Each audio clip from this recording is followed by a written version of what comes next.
This week on Two Noobs, is the FCC trying to pull the plug on the broadcast license for the iconic Fox-29 Philadelphia station? Is Joe Biden trying to take away your iconic drinking privileges? Then an iconic bull in an iconic car takes an iconic ride, and the Philadelphia Eagles season is upon us. We give our iconic predictions. Start the iconic music.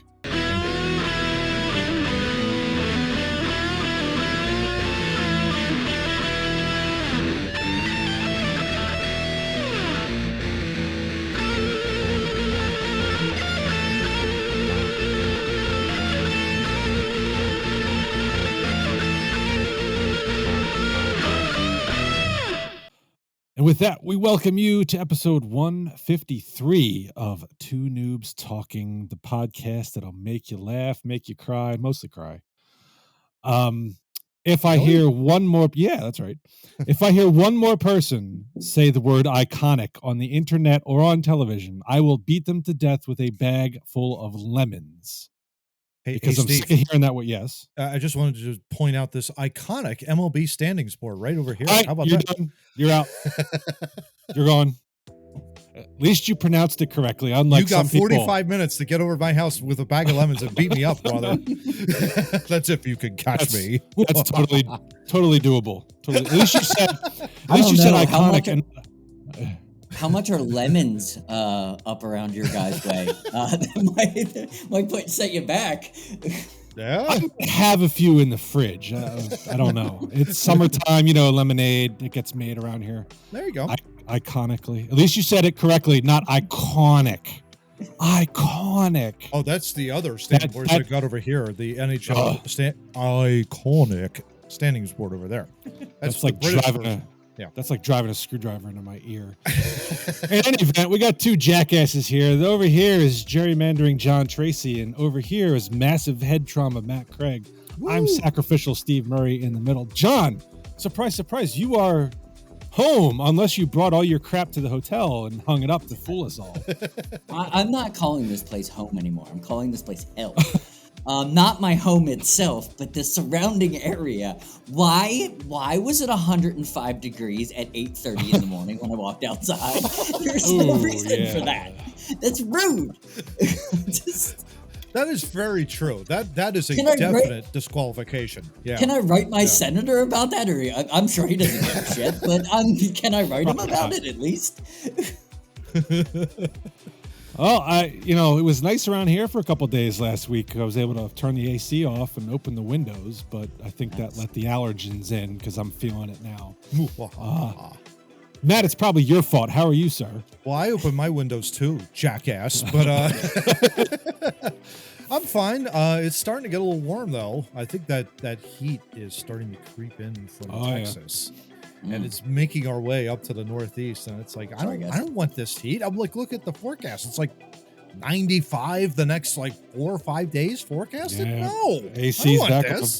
Yeah, no, I hear you. Horrible. Well, it's best that you can do. Yeah, stop complaining because we're gonna make lemonade out of lemons when I get over there. Oh yeah. Oh yeah.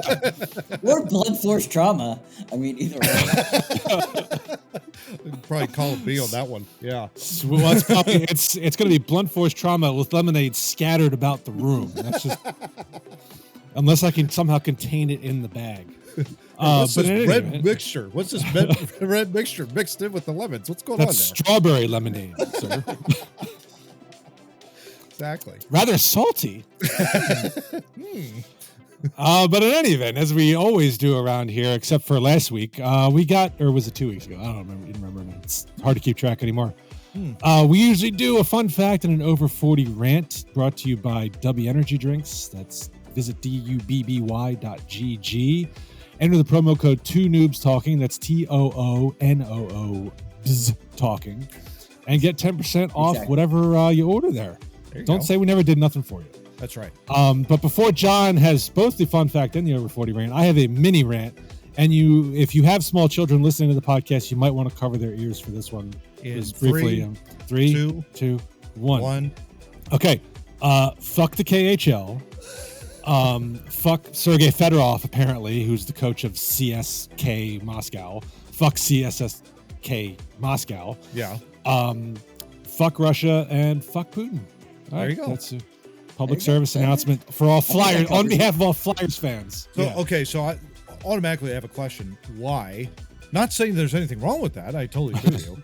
But I'm assuming this has to do with our goalie that's never coming over here at all. That is correct. The IIHF, the International Ice Hockey Federation, made a ruling several weeks ago that said Ivan Fedotov, who was kidnapped and forced back into military service last year, his contract with the Flyers was tolled. And so when he signed with the KHL for this upcoming season, he had a valid contract with the Philadelphia Flyers. So that the KHL contract was in violation of that.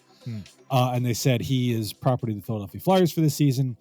The KHL and CSKA Moscow, as could be expected, disagree with that decision. And so they went ahead and played Mr. Fedotov in their season opening game several days ago. And so they're flouting the IIHF, which really doesn't have any power to issue any good sanction other than ban Russia from international hockey competitions, which they were already. So we need to find a way then to kidnap Michkov and get him over here right now, like somehow in some way, and all his family and all their friends. Yeah, exactly. Yeah. I agree. If we could do that, that'd be great. This sounds very Putin-esque. I'm just telling you guys. I don't think this is the plan that we need to get. I have no doubt he was involved somehow. It's for the good. Oh, he absolutely was. See, it's for good. Yeah, but that's the difference, Johnny. And with that, we segue into John's fun fact. You can allow your children to listen again, I think. I don't know what John's going to do. 3, 2, 1, go. Yeah. Yes. So for the wonderful fun fact, it's going to lead into my over 40, kind of over 40, just Mark Zuckerberg's stupid rant. YouTube reaches more United States adults 18 to 34 than any cable network in the country. I can believe that. Yes. Surprising. Just wanted to throw that out there because we are on YouTube. So, hey, we are more popular than any anchor on cable TV. I like how you spun that. That was genius. Yeah, it's just totally. Yeah. Here's one. And we have a faithful following out there. So thank you very much for all you hardcore listeners. Love it. And this continues on because this is something very interesting that I didn't know. I always thought, but never knew for a fact. Question posts on Facebook get far more comments than statements. Interesting. So if you actually pose a question on Facebook, you get far more comments on your page. Reactions to it, than you would if you just make a statement. So if I were to say, if I posted pictures from my beach vacation and said, I had a good time at the beach, question mark? I would comment on that post. You would get more interaction. Per their algorithm, you would get more interaction than if you just said, hey, look at me, bitches, I'm at the beach. I am actually going to try that out for this next week. Seriously, I am going to try that out. I'm just going to end all of my sentences with a question mark and see what happens. They have to probably be questions. Like you can't just be like bananas are great question mark CM Punk quit All Elite Wrestling question mark.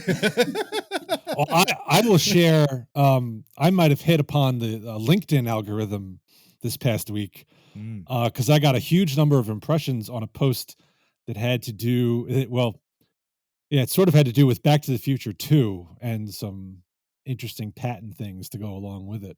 There you go. But apparently, if you quote Doc Brown, I guess you get more impressions than if you don't. Because people care.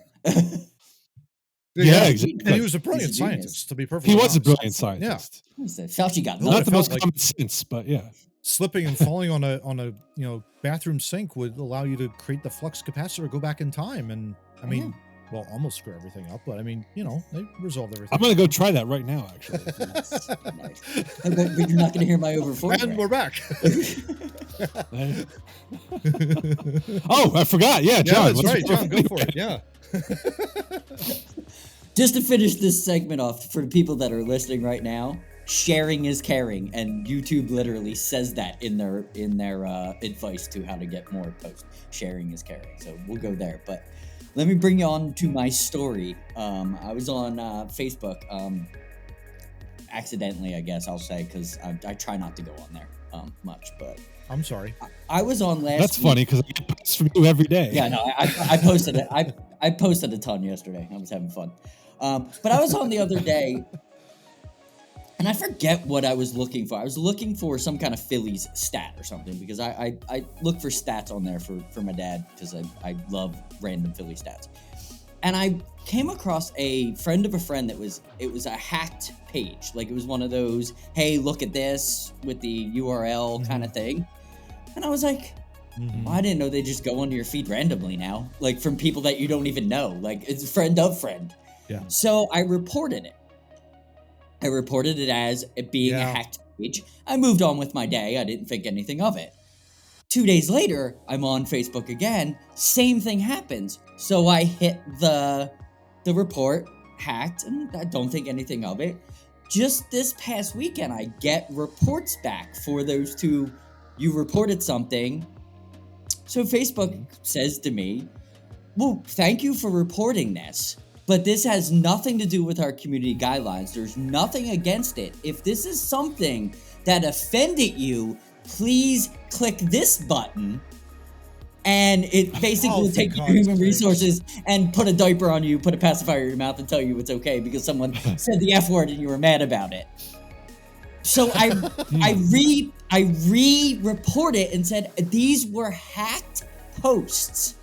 They then came back and said, both of the posts that you have reported have been removed. There's nothing more we could do. And I was like, so they literally just don't care. They don't they just throw up whatever you want them to look into. All they're going to do is say, well, it doesn't affect our community guidelines. Go fuck yourself and go on with your day. So I just want to let everybody know that it's a criminal organization. Yeah. I thought you were going to say that, thank you for reporting the hacks. We suspect since you reported too that you are indeed the hacker. And so we are suspending your account. Yeah. It wouldn't shock me if they did that, but just a nonchalant, that has nothing to do with our community guidelines. Not our fault. Like, yeah. Well, what are you going to do? They censor when the government wants them to, but when you're trying to help a friend out, no dice. Nope. Yep. And that's a perfect transition to topic 1, because we're talking censorship here, dun, dun, dun. in one form or another. It's like we actually get together before we do this and talk about these things. Jesus. That's interesting, and even more theoretical is that you keep the over 40 rants to yourself, so we have no idea what you're going to be bringing up. That's right. But topic 1 is a Philadelphia Business Journal article entitled "FCC Opens Public Comments on Fox-29's TV License Renewal." So the U.S. Federal Communications Commission, has taken the rare step of inviting comment on whether to renew the federal broadcast license of Philadelphia news station Fox-29 WTXF TV, after a grassroots organization asked that it be denied based on Fox News' coverage of the 2020 presidential election. God. According to the FCC, in a notice, they said, "We have concluded that classifying the proceeding as permit but disclose would, in this case, permit broader public participation and thereby serve the public interest. Typically, license renewals are restricted matters that allow individuals to file informal objections, but otherwise not lobby officials or file public comments." The Media and Democracy Project, also known as Project Douche, a nonprofit group that claims to be nonpartisan. Now, bullshit. Thank you. Asked the last month to deny Fox-29's license renewal. In its reasoning for seeking to prevent a renewal, the group cited findings from the Dominion Voting Systems defamation lawsuit over Fox News's airing of false claims that the voting machine company rigged the 2020 presidential election, and that it sowed discord and contributed to the harmful and dangerous acts on the January 6, 2021 attack on the U.S. Capitol. Blah, blah, The blah, group blah, blah, argues blah. that Fox is unqualified to remain a broadcast licensee. Blah, blah, Now, blah, blah, I blah. will admit, the little I know about FCC and license renewals comes from the movie UHF starring Weird Al Yankovic, Thanks, Al. in which the Yeah. in which the head of the, what do you call it? The licensee goes on TV. Well, he doesn't go on TV. He's caught on tape making derogatory comments about the townsfolk. And so the FCC, seeing that, decides to revoke his license. Yeah. John, this sounds like a retaliatory thing to me. How do you see this? It's totally okay. Moving on, Matt. It's totally they're a nonprofit organization is arguing with an organization that doesn't have any pull with anything other than saying whether you get this piece of paper or not. Like there's no public comments. There's nothing that can be reviewed. So this is a shitty organization being bullied by another shitty organization about a bullshit talking point from the left and the right. It doesn't. Yeah. There's nothing else to see here. I mean, oh God, we're talking about the Dominion voting system. Okay, we've been doing that for 3 years. Nobody got hurt doing it. We can talk about shit like that. We can talk about the entity responsible was Fox News. Yeah. Yes, not 29. Fox yeah. 29. Yeah. Well, that was the whole thing.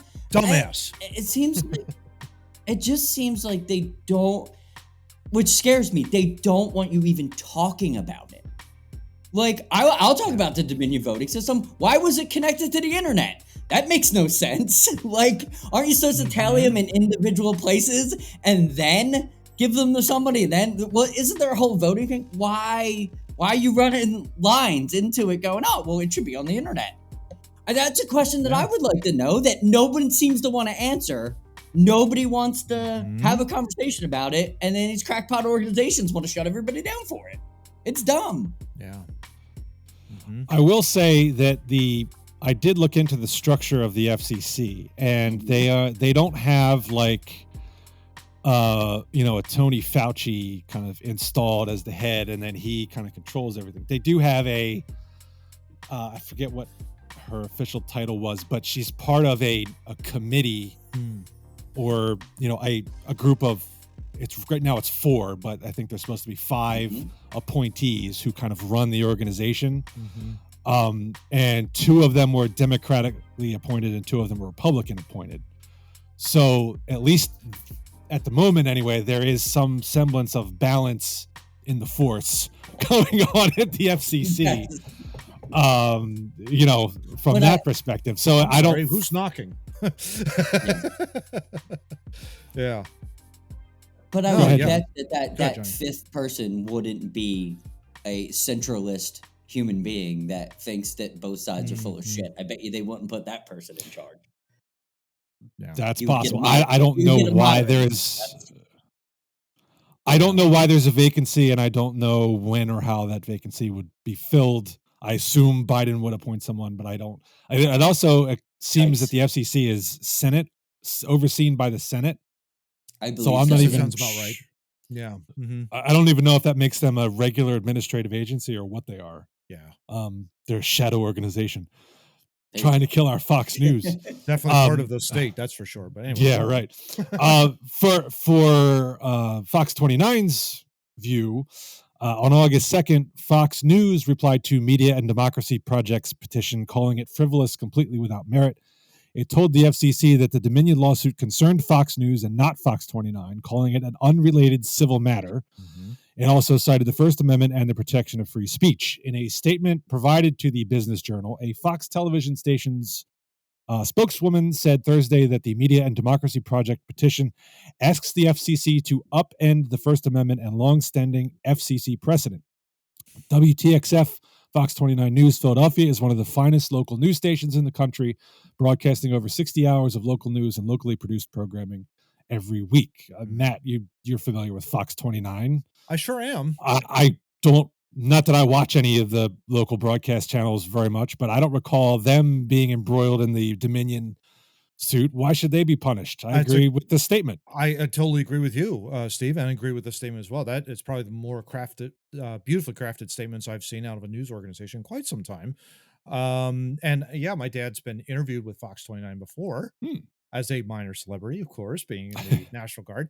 But yeah, I mean, this media and democracy project, this stupid supposed nonpartisan organization. Let me go off on that for a little bit. I'm just gonna sit back. Hold on. Just sit back. Yeah. Gents, we live in a free we live in a supposed free country, right? We have freedom of speech, first protected by the First Amendment. Why all of a sudden should this media and democracy project organization, if you want to call it that, it's a hack organization. Why should they be the so-called arbiters of free speech?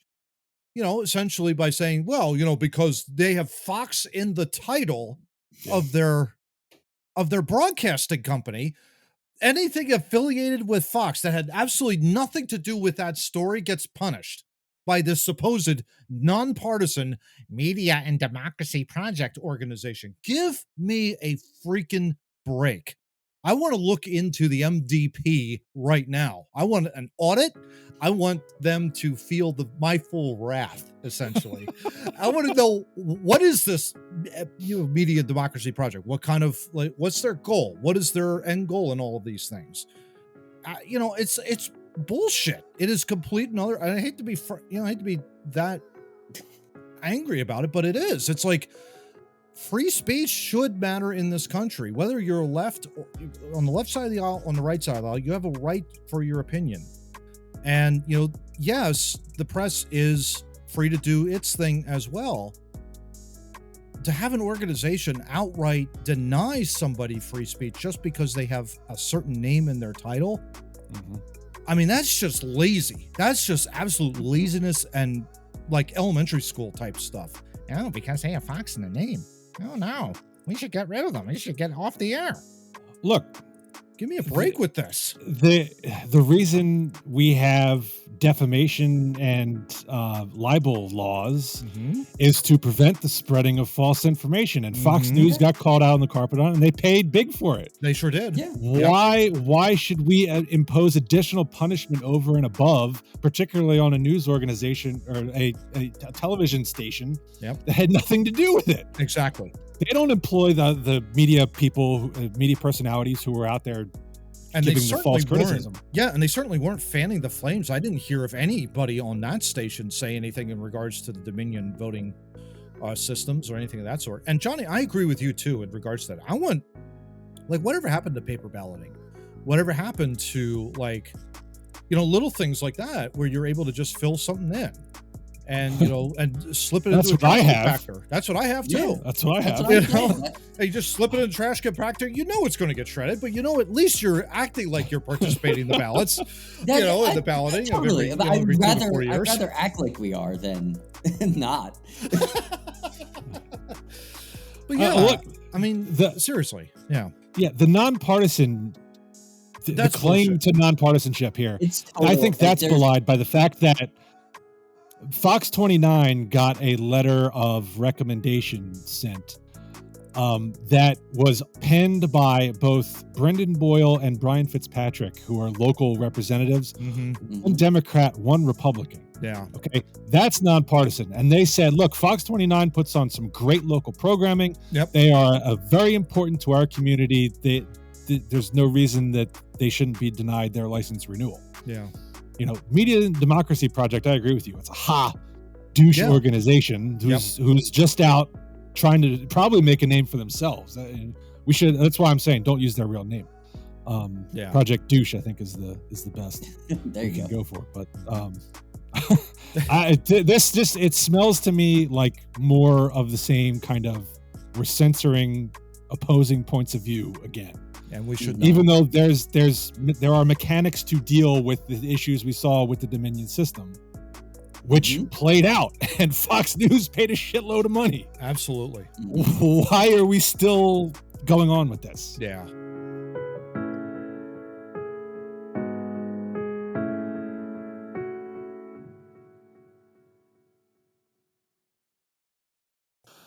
All right. And speaking of the aforementioned Fox News, we've got an article from them for the second topic, in which Did we? they. Oh, wait a minute. Did we Yeah. clear that with the Media and Democracy Project? I want to make sure we. Oh yeah, we probably with should those run that by- jackasses. So I want to make sure. Don't worry. Yeah, okay, hold on. Let me.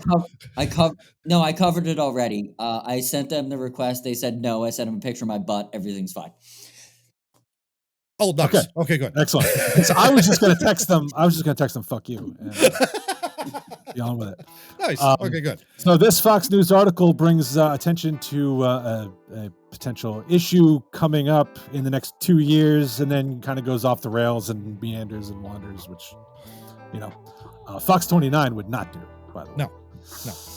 Biden alcohol czar, like we're pre-communist Russia now. We're in Soviet Russia now? Yeah, right. No, pre-Soviet. Oh, pre-Soviet Russia. Got it. They overthrew the czar, remember? That's right.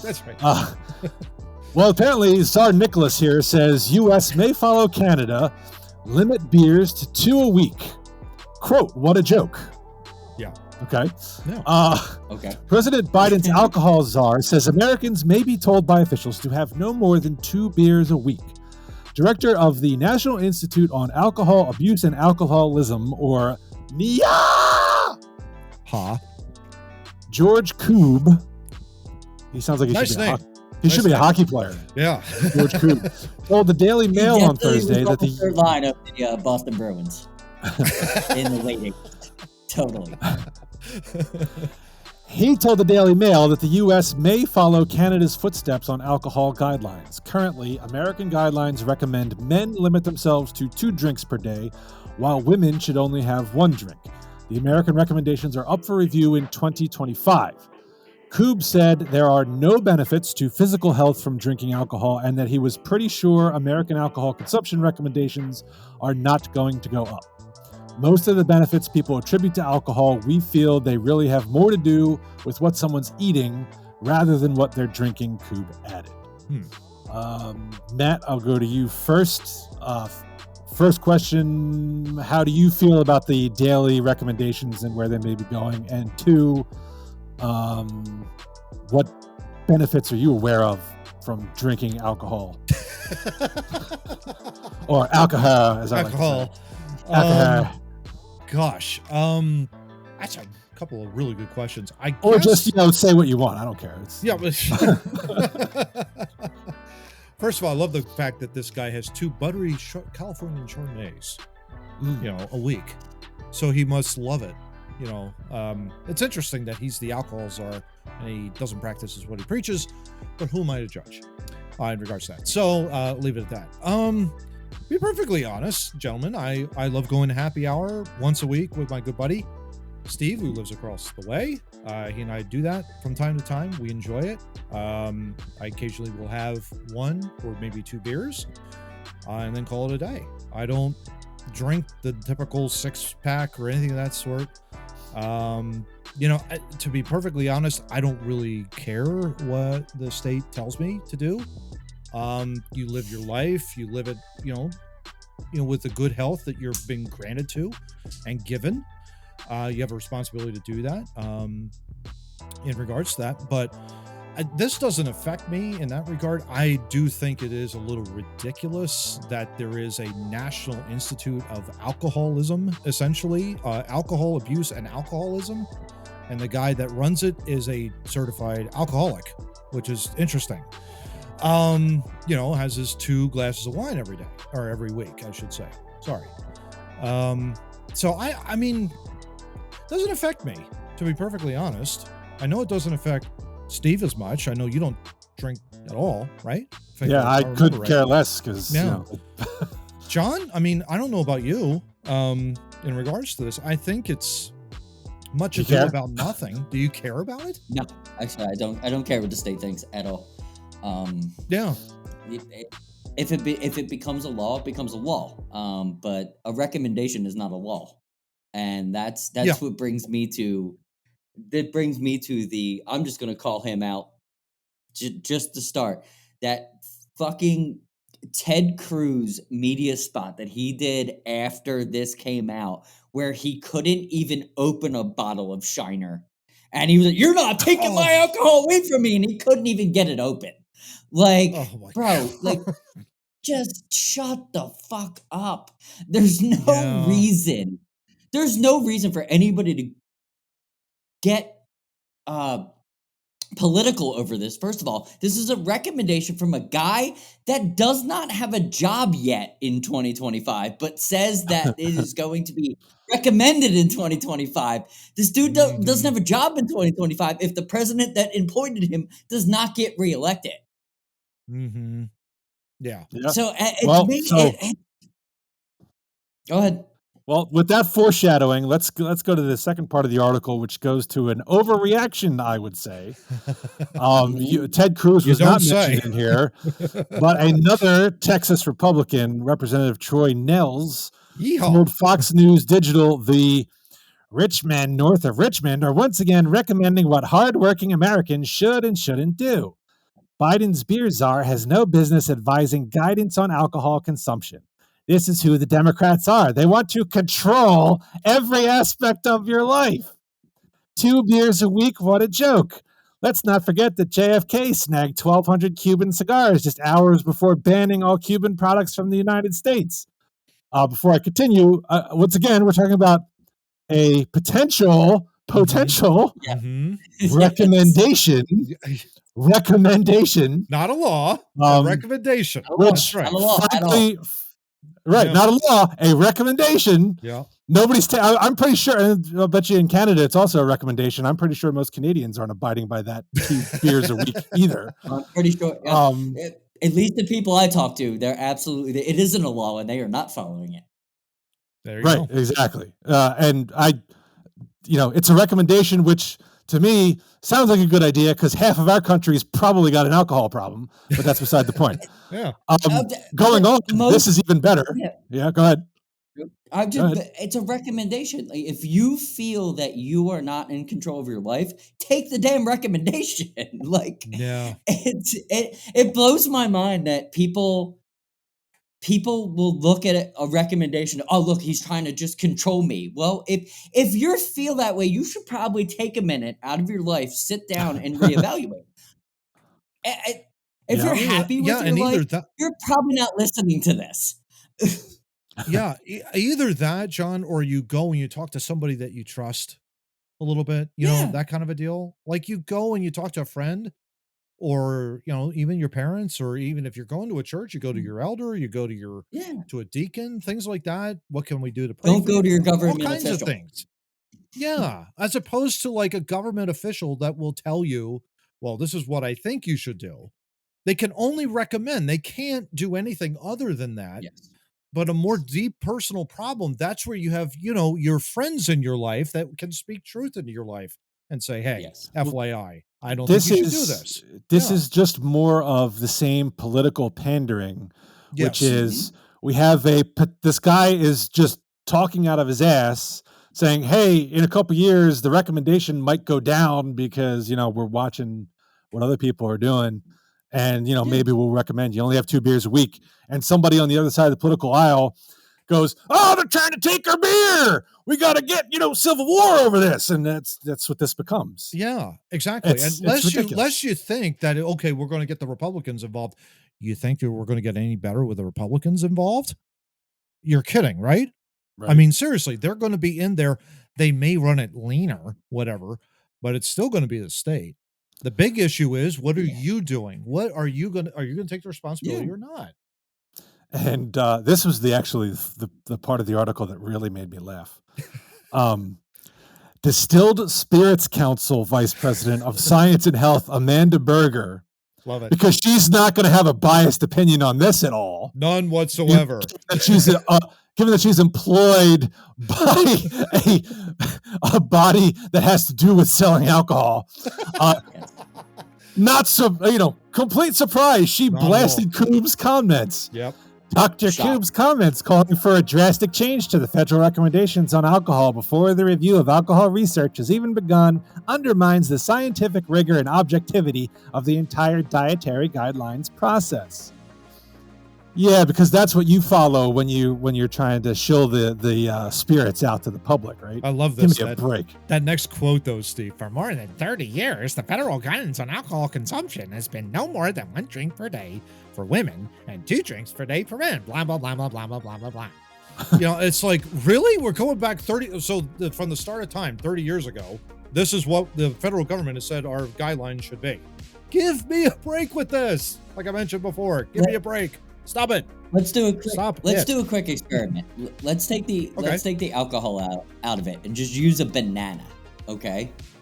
Just use a banana, right? Yep. Mm-hmm. Now think about, so you buy a bushel of bananas, right? And the government is telling you can only have one of them a day. I'm only buying one a day, then. That's ridiculous. No, but what I'm saying, the government is telling you can only have one a day. Don't you think the guy who's selling the bananas is going to be pissed at the government for, you can only have one banana a day? We need to, and then, but don't you think on the other side, the guy selling the avocados is going to be even more pissed? Because you go, wait a minute, the avocados aren't even in. Like, we need to get them in there because they need to be healthy because this needs to happen. Johnny, to your point, guess what's going to go up? Prices will go up if you limit it to 1 per day. Yes. Well, wait, hold on, guys. We're going to stop. That's a recommendation. That's right. Yes. Recommendation. Yes. That's what I wanted to ask John about the bananas. Did the government come in and say you can only have 1 a day, or that the recommendation is 1 a day?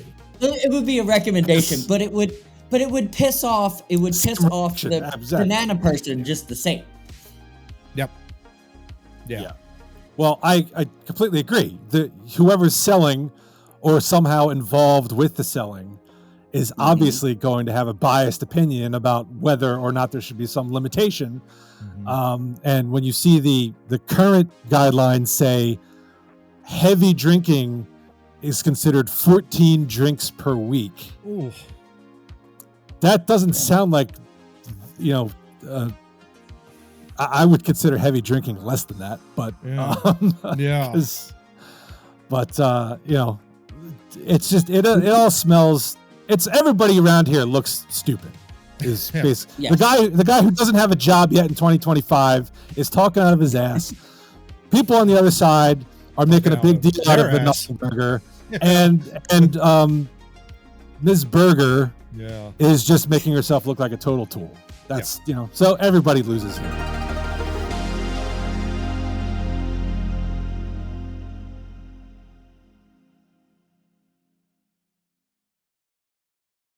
All right, gentlemen, I am happy to announce that I have recently been appointed the director of People on Operating Podcasts, or POOP. Nice.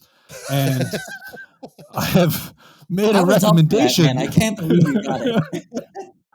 I have made a recommendation that you are permitted as many Two Noobs episodes per day as you want. There you go. No restriction. We are good to go. But I have a recommendation. If you watch more than 16, you're a creep and go away. Yeah, go on with the rest of your life, please, for God's sakes. What's wrong with you guys, man? You should be drawing in, not pushing away. Drawing in. If people want to watch me 20 times a day, it's cool. Yeah, it's so cool. Let's do it. All right, topic 3 then. Since we're gonna move past the bull to the bull. To the bull. Rare News Channel Nebraska Northeast article. Is this Eyeball News? Eyeball News? Is this Eyeball News in Nebraska? Eyeball News Nebraska. There you go. Love it. Norfolk police pull over man with bull riding shotgun. My God, you could have a lot of fun with that. And we're going to post the video of this, by the way. Or at least a picture. Gotta have we have a visual. Oh, we'll have a picture and a video. Don't worry about that. Good, yeah. Around 10 a.m., Norfolk Police Division responded to a call of a man driving eastbound on 275 with a Watusi bull in his passenger's seat. The officers received a call referencing a car driving into town that had a cow in it. Okay, fair enough, said Police Captain Chad Rayman. They thought that it was going to be a calf, something small or something that would actually fit inside the vehicle. Well, the vehicle was big enough, technically, as you could see. As a result, the officers performed a traffic stop and addressed some traffic violations that were occurring with that particular situation. The occupant of the vehicle was identified as Lee Meyer of Neeli. The Watusi Bull's name was Howdy Doody. Lee was immediately pulled over by Norfolk police as they performed a routine traffic stop. The officer wrote him some warnings. Surprise, surprise. There were some citable issues with that situation. You don't say. The officer chose to write him a warning and ask him to take the animal back home and leave the city. Just get out. Go. Meyer and Howdy Doody are on or at least were on their way back home, and no one was hurt. It is Howdy Doody time here on Two Noobs. Holy John, cow. what the hell did you think when you first saw this thing? He welded a cattle gate to his car. Oh, love it. Love it. Oh my gosh. This definitely had a and maybe this is just because there's been a Mythbusters marathon running over the last 2 days on Science Channel, but this had a Mythbusters kind of feel to it. Like, he looks like he took a saw to his car, cut it right down the middle of the windshield and the top of the car. Yep. Yeah. I'd love to know how he gets the bull in there. Yeah, that is the most important thing that we did not learn from this article. Yeah. Does he get him running? Does he back him in? Like, what is he? It's got to be hell on his suspension. Matt, what was your first impression when you saw this image? Unreal. And especially what cracked me up was them driving down the highway, which was really amazing because you see the car practically leaning on the axis on one side of it as it's driving down the road. It's not balanced at all. Like, I don't know how this car doesn't go off the road, or at least because we were looking it up. The Watsui Bull, I think, was like what, 800, 900 pounds by itself? Something like that. I get on the low end, I think it was 800. Yeah. Yeah. But it was like, in typical cars, like 2,000 pounds, top to bottom, basically 2,000. So you're heavily weighting one side of the car on one side of it. And then, Johnny's point, it's just hilarious. How the hell do you get that bull in there? Like, what do? Do you like have to back him up, and then do you push him in and then back him in? And then, you got to strap the door in, and then you got to put the seatbelt over the bull. Like how does that, how does that happen? How does that do? I don't know, but thank God it was a newer car. Could you imagine? Could you imagine that being a newer car and the annoyance of that seatbelt beep that just never stopped as you're driving? Ding, I ding, ding. actually think the weight of that bull probably would have destroyed the sensor, so it probably wouldn't have been an issue. That airbag was not on. No. It's please God, don't make me deploy. Please God, don't make me deploy. Yeah, exactly. He's just going to deploy into a horn anyway, so it was just going to be like, boom. So I have a little story time to share with you guys back in the day. Before I met you guys, and I don't think I've ever told you this story. I did not. But probably the more stranger thing that I've ever... No, go ahead. Go ahead, John. What were you going to say? Matt's what? No. I was just joking. Go ahead. Oh, okay. So who's ready for story time, right? So before I met you guys, my dad, of course, being in the National Guard, got a call from one of the, let's just say, July 4th parade in Orland, Pennsylvania. And they were like, well, this is coming back. And so this was like after Desert Storm. So 1991, there was a spirit of high patriotism in the country. Sorry for those out there on the left, but there was a high patriotism. They wanted to give thanks to the troops, and they were like, how about you bring a tank down Orland? And he was like, sure. Okay, well, what you need to do is you fill this form out, blah, blah, blah. Had to get all the clearance. And so he drove an M80 tank down basically through Route 309 and all the way straight down into Orland, and then had to go through the entire Orland parade, parked it outside. I remember seeing that now that you bring that up. Yeah, parked outside the house. Yeah. Oh, and so, of course, we're driving. We're like, I think it was between Orland and back home. So we're like kind of near the Paper Mill Road area. And then we make essentially the left on the Church Road, Route 73, heading back to my place at the time. And the looks that we saw on people going like, what the heck is this? This huge, massive tank, rolling down the side. It was just incredible to see. And we were going like 40 miles an hour. I mean, we were hauling in regards to that. But yeah, it was great. Nice. But yeah, it's kind of reminded me a little bit of like, something like that. But we had police escorts. That's the deal. We had police escort the whole 9 yards and the whole bit. So yeah, it was really fun. Really fun to be doing that. No police escort here. No. I have to raise a safety concern because given the size of this bull, you would think if he was not happy with the drive, he could probably single-handedly like flip that car if he freaked out. Oh yeah. Pretty fast too. Yeah. It wouldn't. It would take a buck, and he would just do this, and the car would implode. He just must be one of those, like if you've ever seen the dogs that go like surfing or or the ones that will ride a pouch on a or like a motorcycle. They sit in a motorcycle and ride along with sunglasses. They just enjoy it. I guess maybe this bull somehow loved car rides. I want to know more about this bull. Does he hang out in the house? Like, what, does he hang out on the porch? Like, what? He obviously does not graze with the other cattle. He obviously has more of a human relationship than he's not out like taking long journeys with the other cattle. He seems to like to hang out in the front yard. I would like to know a little bit more about this dude. Love it. Well, I'm sure we will hear more about it now that we know he exists, and his name is Howdy Doody, so it should be easy to look up. Hopefully, we'll hear more good, fun stories out of Howdy Doody, because seeing this article just blew my mind, because it is one of those seeing a tank drive down the street. What the hell? Yeah. Oh, absolutely. Kind of moments. Something you don't see every day. Yeah. No, certainly not. I'm certainly glad I wasn't driving the other way. I probably would have gotten an accident. It's a distraction. Yeah, for sure. I'm sure he violated many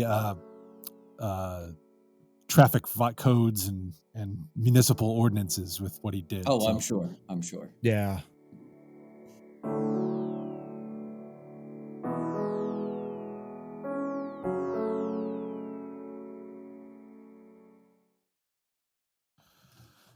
All right. Well, I guess we can't really call this the No Bull podcast anymore, since we had one. That's unfortunate, but it is now the fun time of year where we get to make predictions for the Eagles season and see how absolutely wrong we can be. As we head into topic 4. So the Eagles will open the 2023 season this Sunday at the New England Patriots in Foxborough. But before we get to the predictions, we just how about a quick just kind of thoughts on the team. Matt, give me your biggest reason to be excited about the season and then your biggest concern. Biggest joy that I have is 2 words: Jalen Hurts.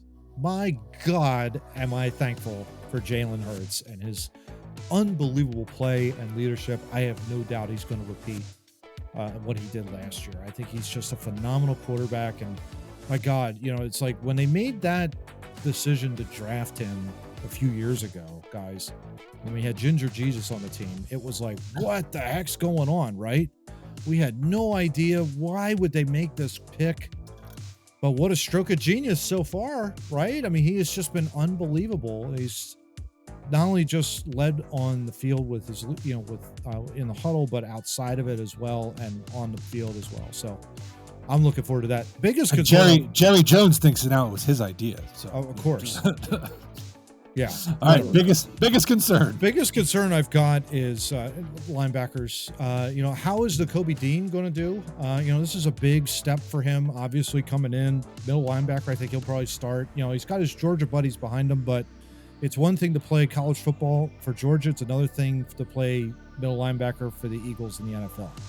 So it's a big challenge for him, big challenge for that linebacking core. I think it's the weak point of the defense.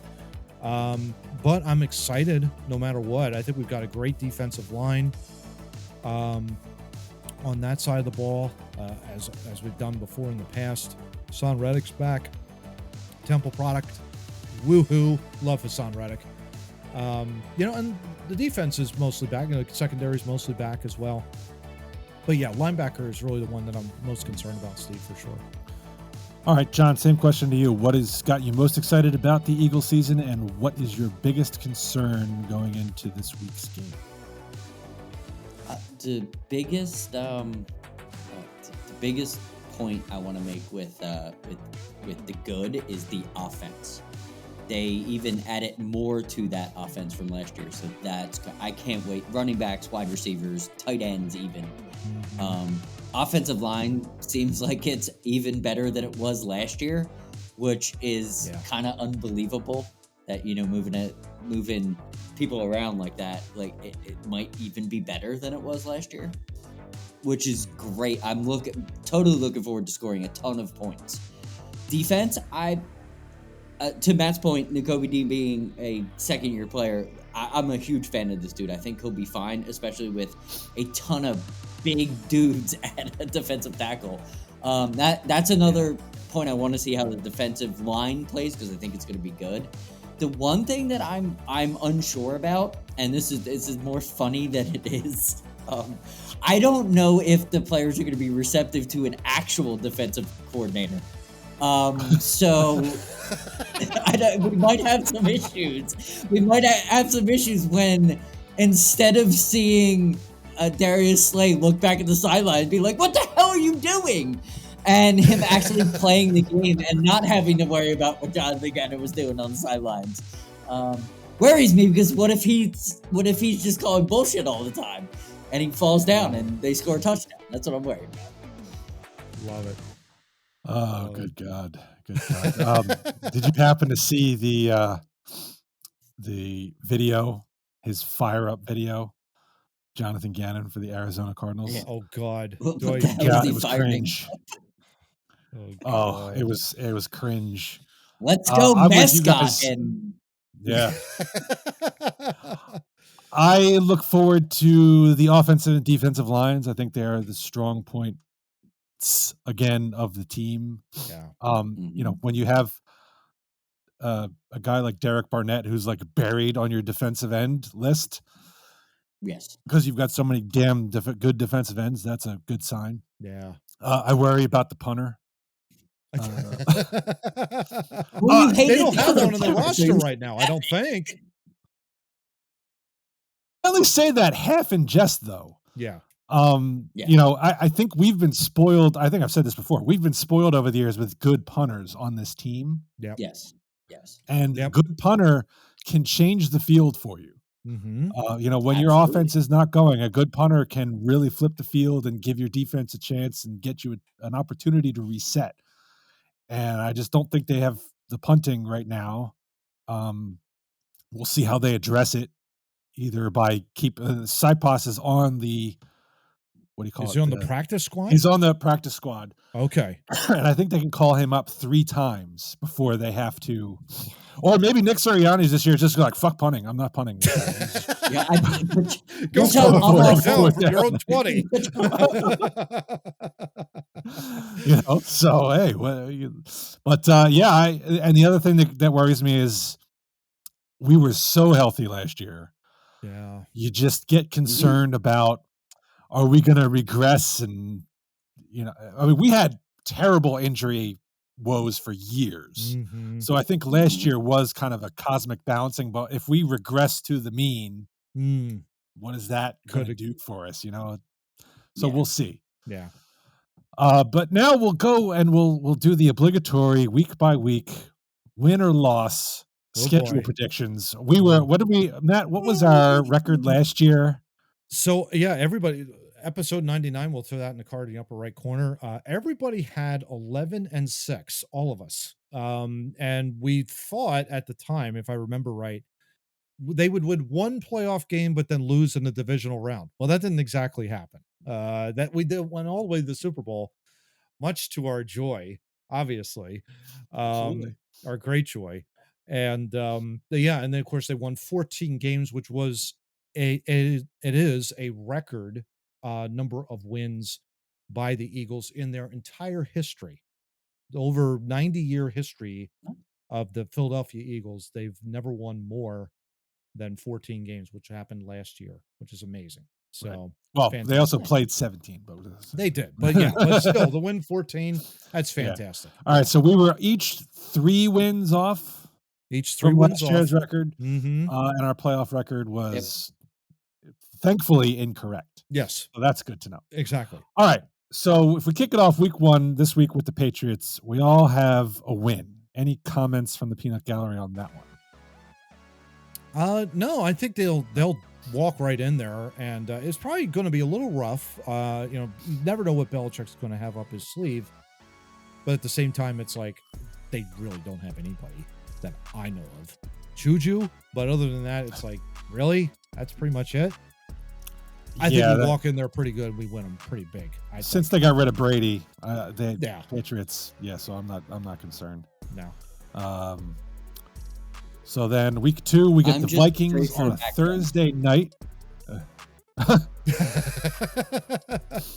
Yeah, well, hopefully for the Patriots' sake, Bill Belichick is better at protecting his quarterbacks than a certain coach in San Francisco. But we'll see about that. That's my only concern with this game is Mac Jones. Yeah. Week 2, Vikings, Thursday night football. That's Kirk Cousins in prime time, so I'm also seeing a win. You guys also predicted wins. Mm-hmm. Anything you want to add on that game? Cousins probably throw 11 interceptions in the first quarter. Because it's prime time. That's exactly what. 4 of them might be just straight up in the air. Kyle Brandt on NFL Network. Cousins is the best quarterback in the NFC North. And I'm thinking, really? Oh, Rodgers is gone. I know that. Who else have you got? Yeah. Well, you probably got Jared Goff of the Detroit Lions, and he's been to the Super Bowl. Well, hold on. Are we talking about Kirk Cousins 1 p.m. or Kirk Cousins primetime? Exactly. Kirk Cousins 1 p.m. is the ball, man. Yeah. Oh yeah. He's top 5 in my book at 1 p.m. every other time frame though. Every other time frame, he's the 30th. Not so much. 30th worst. Yeah, not so much. Exactly. All right, week 3, Monday night, so they get a couple extra days for that. Buccaneers at Tampa Bay. We all have wins there.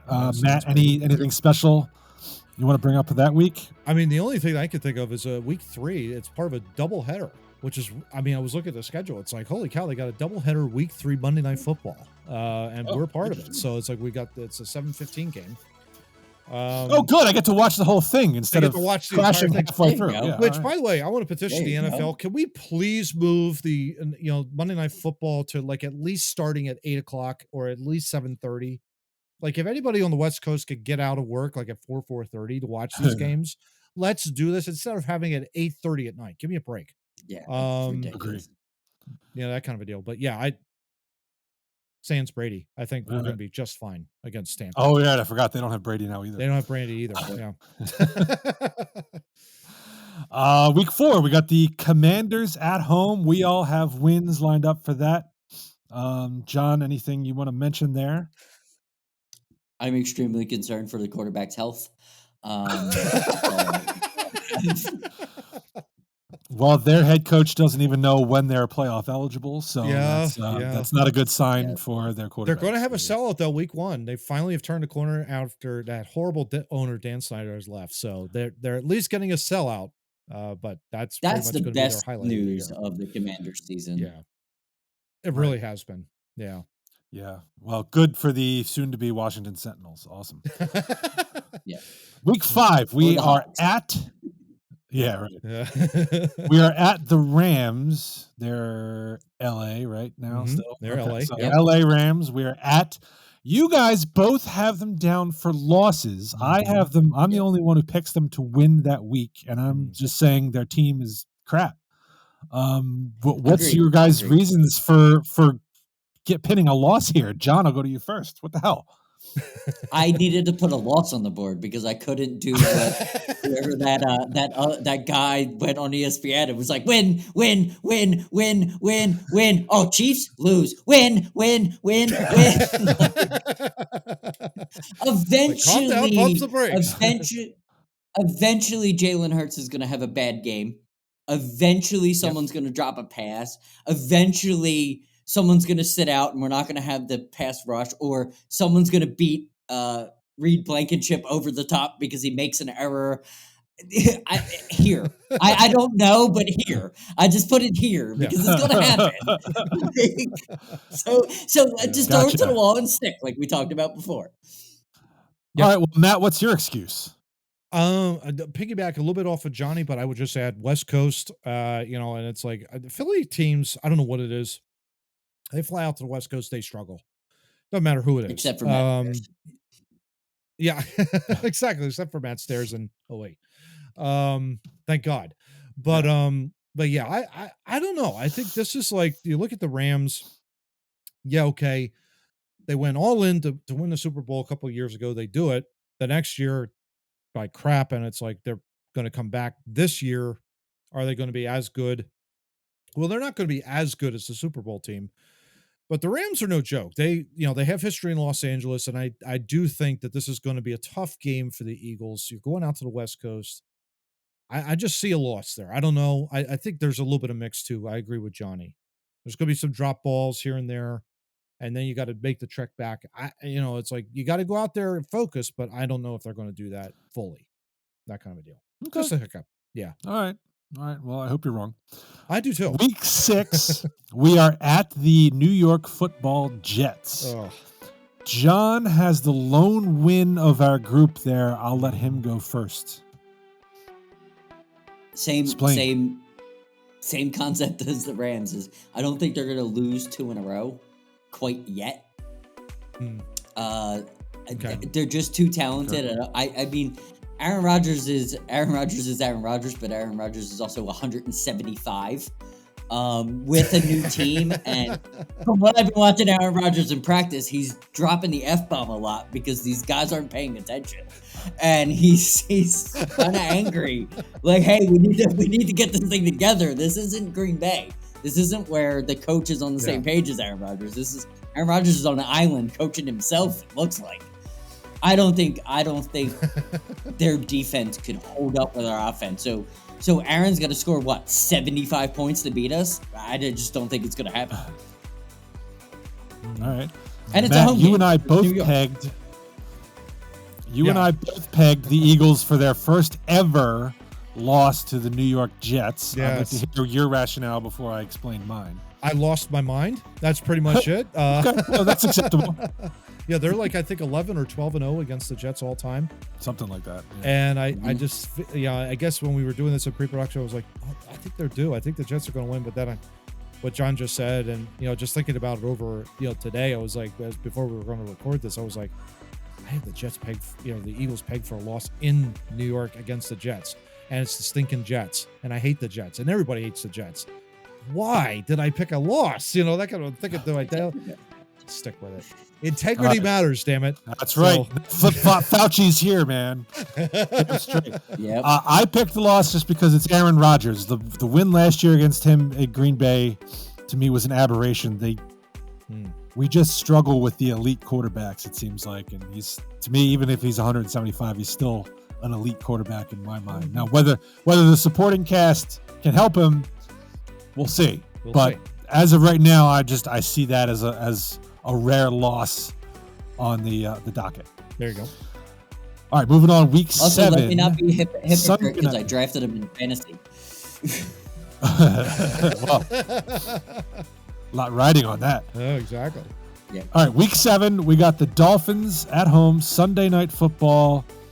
Breaking out the Kelly Greens. Breaking out the Kelly Greens. I have a win. I'm going with the Dolphins. I just don't see it yet. Still.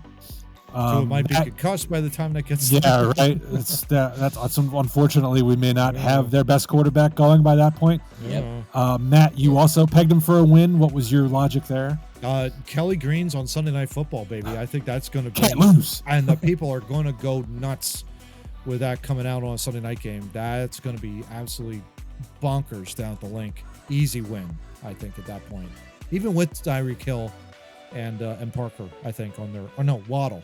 on the wide receiver core. We'll be fine. We'll be fine. So yeah, All right. it'll be a win there. John, you have him for a loss. What gives? It's because I needed a loss somewhere. So I go there. John has the I can't have them lose to the there. Yeah. I can't have them lose to the Commanders and beat the Dolphins and lose to the Commanders. So I find them just lose to the Dolphins and they'll beat the Commanders. That's all. There you go. All right. Well, okay. Week 8. Then we are at Washington. I am the only one who pegs them for a loss there. You should be ashamed of yourself. But go well, on. Here's my logic. They always are gonna split with the Cowboys. Yep. And NFC East, every game is typically a grinded out. And I just think they're going to lose one more in the division. And I think it's going to be to Washington because they're not losing to the Giants. They're just not. Okay. It's never going to happen. Makes sense. All right. That's logical. That is totally logical. So I have them split and they lose the one in Washington. Okay. You know, coming off Sunday Night Football, a high with the Kelly Greens at home, Sunday night Dolphins. You know, you do realize you're out of your mind.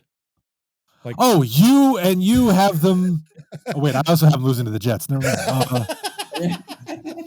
Well, I am a little out of my mind. I admitted that. I have admitted my fault. You admitted it. See? Yeah, exactly. Right, exactly. And I guess I don't need to go to you guys for comment because you just think they're just going to beat up on the Commanders. That's of course. Yeah. the way it is. Yeah, all right. Week 9, we've got the Dallas Cowboys at home. I'm the only one who picks them for a win. Oof.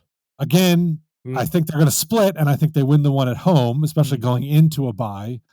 You guys have them for a loss. John, what's your rationale? I'm only defending myself with they always lose to the Cowboys at home and win in Cowboy Stadium.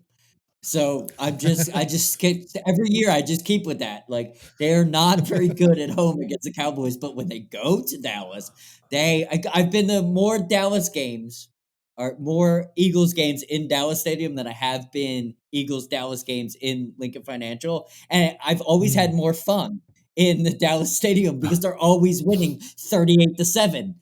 Like, so I just think we're gonna we have to fact check this. Matt, your mission for next episode is to find out what their recent record has been home and road against the Cowboys. Got it. And we'll hold on to the fire. I'm probably sure it's 50-50, but I just feel that it's one-sided. So I'm picking it one-sided. Report back on that. Yep, for sure. All right, and your reason for them losing to the Cowboys at home?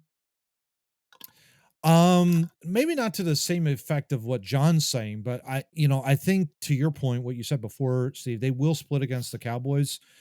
And again, you got back-to-back divisional games there, so it's going to be a tough road. I think any game in the NFC East is not a cakewalk, as it has shown in the past. And this one in Dallas will be ready. No, this one's at home.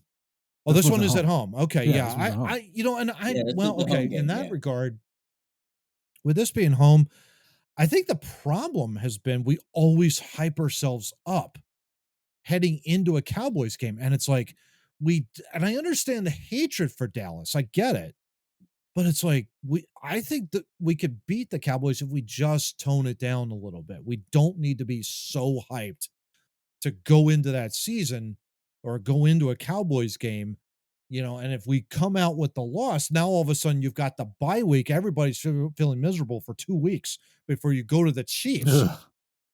That's going to be hard. And I think that's what's going to happen here. I hate to be the Negadelphia over here, but I think sometimes we get a little too ahead of ourselves. And so this is me being cautionary and just saying, I think we're going to take the L, unfortunately. It's going to be a rough patch in the middle of the season. John, I think the lemon bag's going to have to come out. Apparently, yeah. I was again out of my mind. I'm sorry, but yeah. We're just picking week 10. We got to buy. It's got to be that serious. Yeah. Week 10. We got a bye everybody week. gets I've healthy. got the only one winning. I'm the only one who picked a win here. So I don't. Yes. Moving on. Hey, by the way, it's perfectly placed right in the middle of the season. You got to admit that's nice, right? I mean, it's like right smack dab in the middle of the season. That's pretty cool. Yeah, that's pretty good. Yeah, we'll see if it works out that way. Yeah. Week 11, we are at the Kansas City Chiefs on Monday night. So we actually get an even extra day after the bye to prepare for Andy Reid. Well, hold on. When's their bye? I'm just looking. I think it's the same time as ours, I think, in week 10. 2, 3, 4, 5, 6, 7, 8, 9. Oh, yeah. They have a week by week 10, too. That's bullcrap. Oh, great. Okay. Great. Because Andy Reid's what? 1,002? 1,002? Yeah. Well, in any event, we all picked them to lose to the Chiefs. My main reason was it's at Kansas City, so home field advantage. I give them. Monday night too. Going to be tough. Yeah. I also think this is going to be a learning piece for the team, because they're going to have the struggle, they're going to have the bye, then they're going to go see what the Super Bowl champions do after their bye. It's going to be an extra hyped game. ESPN's going to be all over it. It's going to almost be Super Bowl feel. So I think it's going to benefit, the younger players getting that kind of. I just don't think they're going to win it. Whether it be 32-31, I just don't think they're going to win it. Watch them both be like 2-8 going into this game. This would be hilarious. Hilarious. Exactly. Yeah. All right. Well, this is a tough stretch here because week 12 we have the Bills, and we all have them winning that game. Yeah. That might come as a surprise to some. Also breaking out the Kelly Greens in this game too, and I think for that very reason, crowd's going to be hyped. Kind of like what we did with Trey Turner. When one person is down, what do? We give him a standing ovation, and they run and he runs the table. He's like one of the best hitting shortstops now in the National League. It's great. So I think this is exactly what we need. We need to kind of bounce the season back, kind of get back on the right footing. Bills, sorry, man. We know you're good, but we're better. At home with the Kelly Greens. We're pulling this one out, baby. That's John? my thought. Yeah. I just think after the Chiefs lost, they're going to run the table. So I don't have a thought for each team. There I you just go. think it's going to be like, so this is what we have to do. Pew! And then just go. I feel like there's some cracks appearing in the Bills facade. There's the rumors that Stephon Diggs isn't happy. That Bengals loss at home in the divisional round last year really hurt them, I think. And it's like, that's going to be tough for them to kind of bounce back in regards to that, and a lot of pressures on them to try and get back just to the AFC Championship game, let alone qualifying for the Super Bowl. So, lots on them. So, yeah. So now we get to week 13, which may be the most interesting week of the season. Oh, 40 whiners. The San Francisco 40 whiners. Oh, God. Coming to town for the first time since the NFC Championship game. Oh, boy. We'll see how many quarterbacks Kyle Shanahan has had killed by that time already. They'll probably be on their 5th string quarterback by that point, and we'll kill 2 more of them in that game, which is why I have them for a win. Brett Favre's going to be the quarterback of that team by the end of the year. I'm not even sure Brett Favre would want to quarterback this team. That kind of a deal. They're going to be that deep into like Madden fantasy franchise where you're just picking retired guys out to start. Like Montana can't play because he's 70, but Favre can come in. Yeah. Well, I mean, their plan was to get Phillip Rivers out of retirement if they had beaten us in the NFC Championship game. So, my God. You never know. Never know. Never now, know. This did not stop me when I was playing Tecmo Bowl the other night from picking the 49ers and thrashing the Miami Dolphins 63-0 on the Nintendo Switch. But we're talking Montana, Jerry Rice, and John Taylor. Yeah. Yes. That was when they were cool, not this team. I am concerned about their quarterback health. Like every quarterback, I'm concerned about quarterback health when it comes to playing the Philadelphia Eagles and having 19 guys that can come off the line faster than your offensive line can stand up. So, or your backup tight end. Yeah, I want to make this challenge to Kyle Shanahan. Don't block Hassan Reddick. Don't do it. Don't block Hassan Reddick. Just let him go to your quarterback. It works every single time you call play. Just don't block Hassan Reddick. You'll be fine. We'll take care of you. And there's more of them now. Somehow I see Christian McCaffrey quarterbacking in the game. which works out for me Yes. in fantasy Yes. if he throws the ball. So you never know. I don't know. He didn't do too well in the NFC Championship game That's as the true. quarterback. So, Yeah. all right, week 14, we get the return match at Dallas Cowboys Sunday Night Football. You guys both picked the win. I picked the loss. This was my splitting, and I just gave him the loss on the road. Yep. And I think you guys did. Yep. John's already explained his. Mm-hmm. Yep. Week 15, this is where Matt officially loses his mind. Yeah. John and I both have the Eagles winning against the Seahawks. Matt has a loss. Oh, it's totally West Coast. It's totally West Coast. Okay. That's my rationale. I'm thinking because of the Rams, it's the same deal. You're going all the way out there to Seattle, out in the middle of nowhere, Pacific Northwest. Very difficult. I think it's a loss. I don't know why. Just have a feeling, gut instinct. You know, and I was right last year. I want to make a very important point. Last year, I picked them to beat the Packers of the three of us, and I was correct. So I don't want to hear whether or not I've lost my mind yet. I have not officially lost my mind. I may have lost it somewhere, but it's, you know. I'm going to say I haven't hit you with lemon one yet, and this betrays some level of cognitive decline. Yeah, exactly. Is when you of course, in a year from now, I might be eating my shorts. Yes. Seahawks win. Seahawks win. Seahawks win. Whap, whap, whap. Then we got week 16, the Giants on Christmas. Amazing. And we all have wins. Yeah. It's the Giants.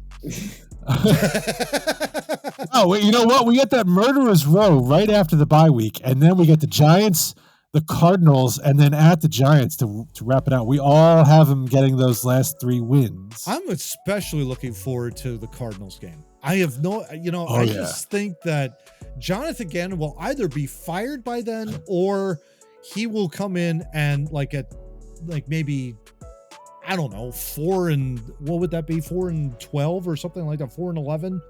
And we just beat the absolute piss out of his defense. And it's 56-0 or something like that, or it's snowing and we kill them 56-0 in the snow. It would be like one of the greatest games ever. That kind of a deal. So we'll see. But that's going to be fun. Spoken like a true vengeful Philadelphia. My only comment to the last 3 weeks is I'm not worried about quarterback health in these last 3 weeks. You couldn't care less. You could not care less. That's right. Care less. Couldn't. John's not a Daniel Jones lover, I guess. Not at all. And Kyle Murray's an asshole.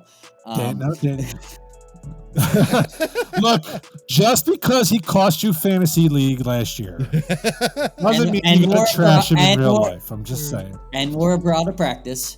There you go. There you go. I'm not okay with when it's in your contract that you actually have to study the playbook, you've got a problem. Mm-hmm.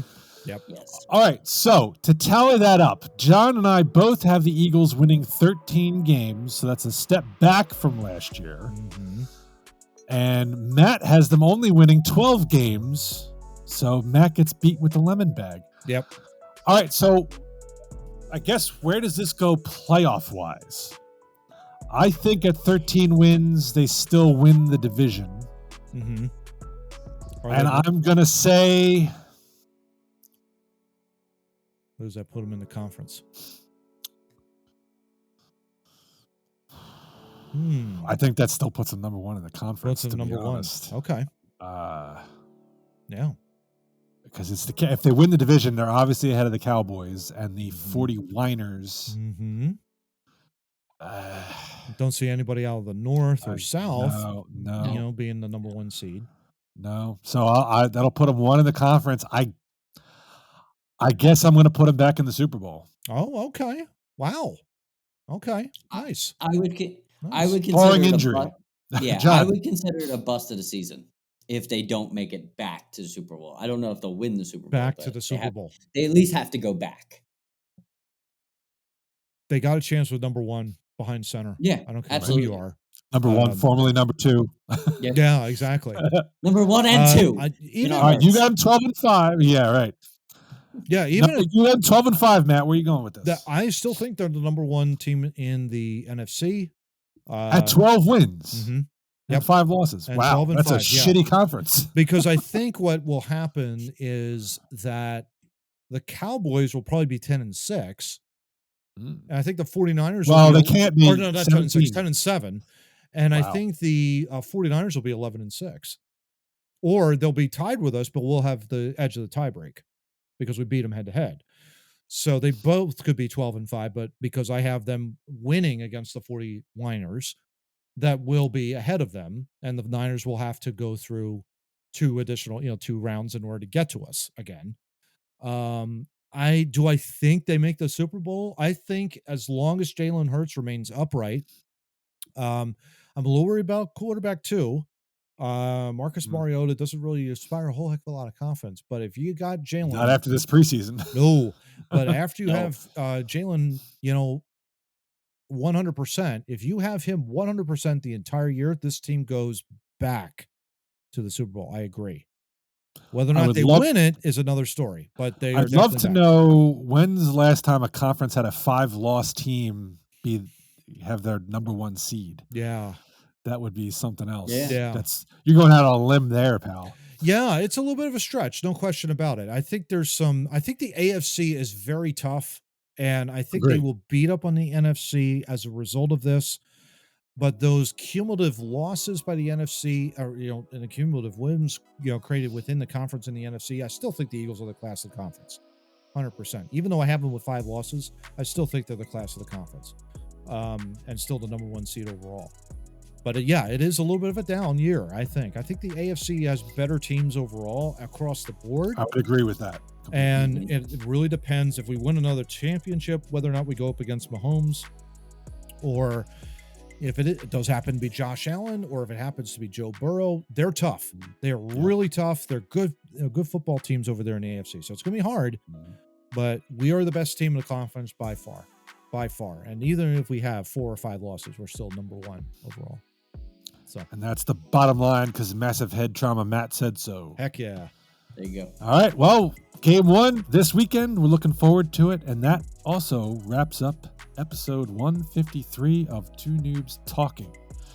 We'll be back at you next week. Who knows where John will be? Will it be home or on the road? He doesn't tell us. So it's all a secret. Matt, he'll be bludgeoned to death with lemons by this time next week. I'll be right here with bruises all over. Absolutely. So go ahead. I was just saying the Roomba might be in charge by that point. So it'll be two noobs and a Roomba next week. Yeah. So until then, we shall see you. Enjoy the Eagles. Yeah. Enjoy the Eagle season opener, except if you're Glenn. Yes. Until next week, we'll say see you later. Yes, Cowboys still suck. Hey everyone, thank you so much for listening to us here at Two Noobs Talking. If you want more of Two Noobs on social media, we're here for you. You can find us by searching Two Noobs Talking on Twitter, Facebook, Instagram, TikTok, and Clapper. Have a great week, and we look forward to delivering another great episode to you next week. Take care.